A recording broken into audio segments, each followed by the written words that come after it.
Praise the Lord, our daily bread. Ezekiel chapter 34, verse 24. I, Lord, will be their God, and my servant David prince among them. I, Lord, have spoken it. O Almighty God, thank you for giving this wonderful verse. May your presence showers on us. I am your Lord God, and you will not have any other God besides me. May you be our God, protect us and guide us and bless us, so that we may glorify you and live as a people who have faith and fear of you like David.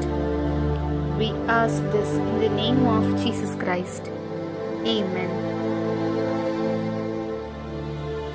அன்றாட உணவு. எசேக்கியேல் அதிகாரம் 34 இறை வார்த்தை 24. ஆண்டவராகிய நான் அவர்கள் கடவுளாயிருப்பேன். என் ஊழியன் தாவீது அவர்கள் நடுவே தலைவனாயிருப்பான். ஆண்டவராகிய நானே இதை உரைத்தேன்.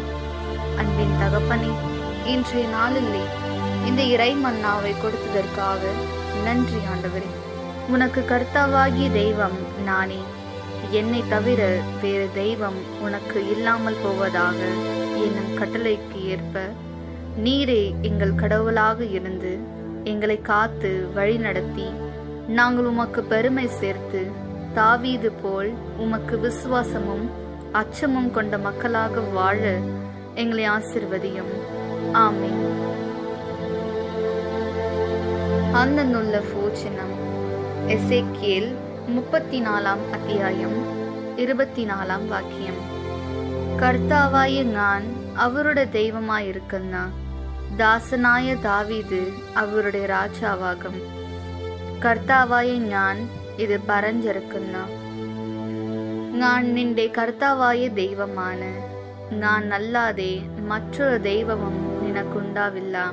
നീ ഞങ്ങളുടെ ദൈവമായിരിക്കണമേ. ഞങ്ങളെ സംരക്ഷിച്ച് വഴി നടത്തി ദാവീദിനെ പോലെ എന്നിൽ വിശ്വാസവും ഭയവും ഉള്ള ഒരു ജനതയായി ജീവിക്കുവാൻ ഞങ്ങളെ അനുഗ്രഹിക്കണമേ. ആമേൻ.